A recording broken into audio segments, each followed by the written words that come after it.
Bonjour à vous, j'espère que vous allez bien. Je suis très heureuse de vous retrouver aujourd'hui pour cette vidéo et aborder un thème qui me tient particulièrement à cœur, qui est le thème de l'intuition et comment vous allez pouvoir relier votre part intuitive avec votre communication digitale pour vibrer votre communication et qu'elle atteigne votre public de manière beaucoup plus authentique et beaucoup plus personnelle. C'est un sujet qui est quand même assez récurrent dans certaines publications que je fais sur les réseaux sociaux. Communiquer avec un supplément d'âme, c'est vraiment une mission qui est très importante pour moi au quotidien.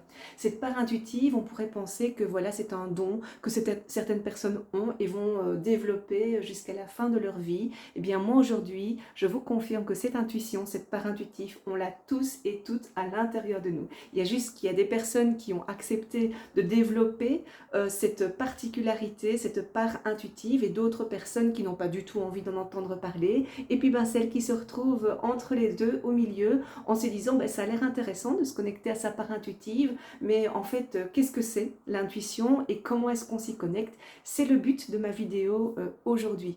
D'abord, il faut savoir que l'intuition est à différencier du mental. Et souvent, les personnes me disent, oui, d'accord, mais j'ai eu une idée, mais je ne sais pas trop, est-ce que c'est mon mental qui me l'a envoyé ou est-ce que c'est cette part intuitive? La différence que vous pourriez faire pour distinguer si une idée, une création vient de votre part intuitive ou de votre mental, c'est que le mental, il est dans un savoir, dans une connaissance. Ce mental, il va aller se connecter à une connaissance particulière, à une mémoire du passé. Il va aller ouvrir un tiroir et vous restituer quelque chose que vous connaissez déjà. Ce mental, il va vous aider aussi à organiser, à structurer, à mieux communiquer de manière vraiment schématique. Donc là, on est vraiment dans du factuel, dans quelque chose de très concret. Ça, c'est le mental. La part intuitive, c'est quelque chose de plus sensitif, c'est quelque chose que l'on ressent.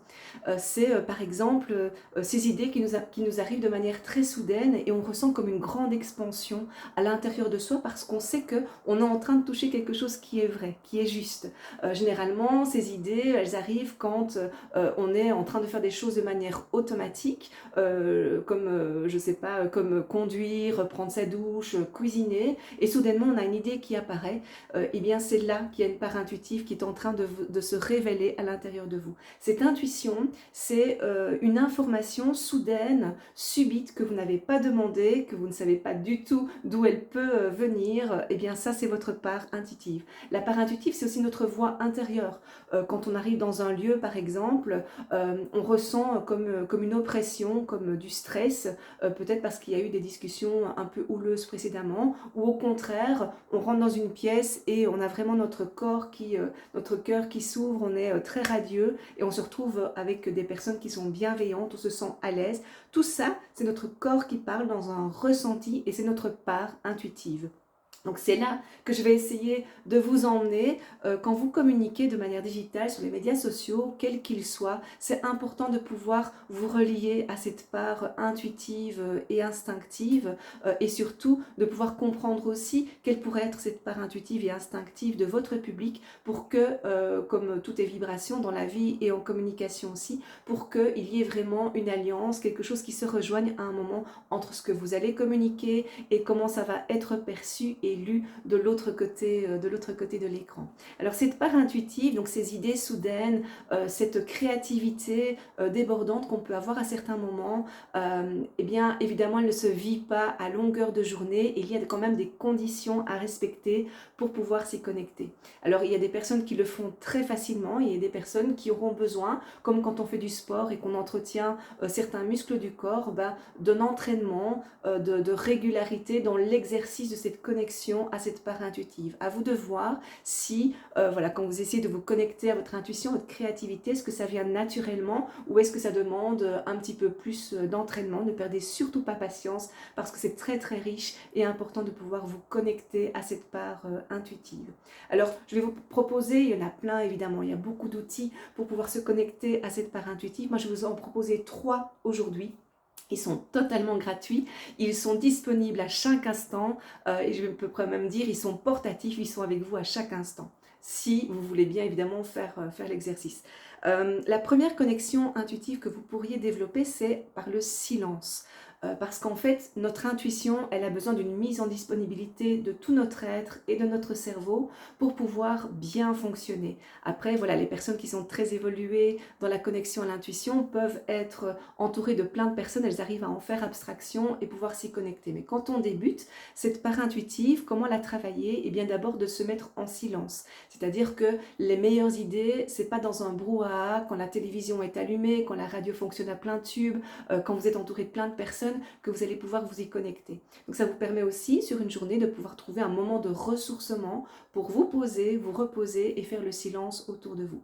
Je ne dis pas que c'est à ce moment-là que les meilleures idées vont émerger, mais vous avez mis votre corps en disponibilité pour pouvoir vous connecter à cette part intuitive. Et peut-être que dans l'heure qui suit, la journée qui suit, le surlendemain, la semaine suivante, par cette mise en disponibilité, il y a quelque chose qui va travailler à l'intérieur de vous et qui va se connecter à quelque chose d'impalpable et qui va pouvoir attirer à vous des idées, des sujets pour des publications, des thèmes pour vos articles de blog, que sais-je. Mais donc, il y a cette mise à disposition de disponibilité de votre charge, de votre mental, de cette charge qu'on peut avoir. Et donc, c'est pas dans un brouhaha mental ni un brouhaha extérieur que vous allez pouvoir vous connecter à cette part intuitive. Il faut un moment de silence, de retour à soi, de retour à l'intérieur de soi. C'est le premier outil, le silence.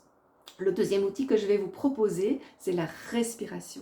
De pouvoir, peut-être dans ces moments de silence ou quand vous êtes en voiture, à un feu rouge ou quand vous êtes en pleine conscience en train d'aspirer, de prendre les poussières, de faire la vaisselle, de jouer avec votre enfant, de pouvoir à un moment vous reconnecter à cette respiration. Et donc de vraiment prendre conscience, les yeux fermés ou les yeux ouverts, ça c'est vous qui choisissez, de l'inspiration et de l'expiration et d'essayer vraiment d'inspirer jusqu'au bout et d'expirer jusqu'au bout. Là aussi, c'est une mise à disposition pour vous relaxer, pour vous détendre, pour pouvoir apaiser votre charge mentale.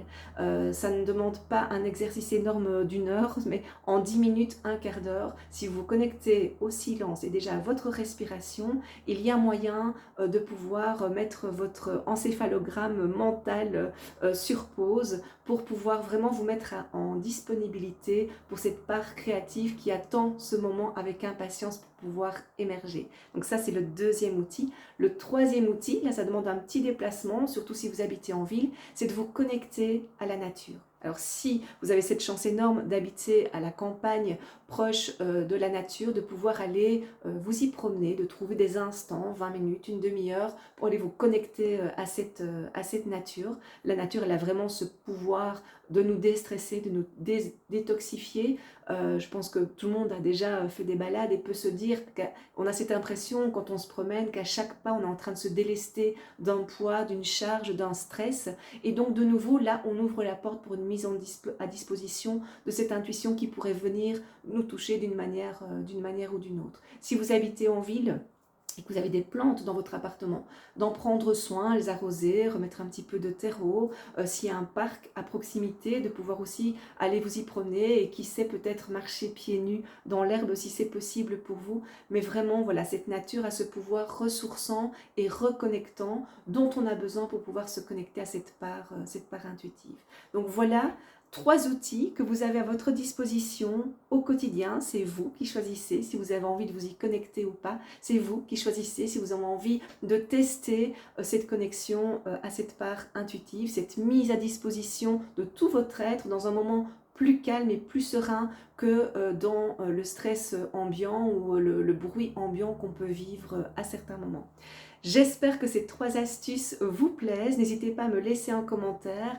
Abonnez-vous, partagez si vous estimez que ce contenu peut aider d'autres personnes.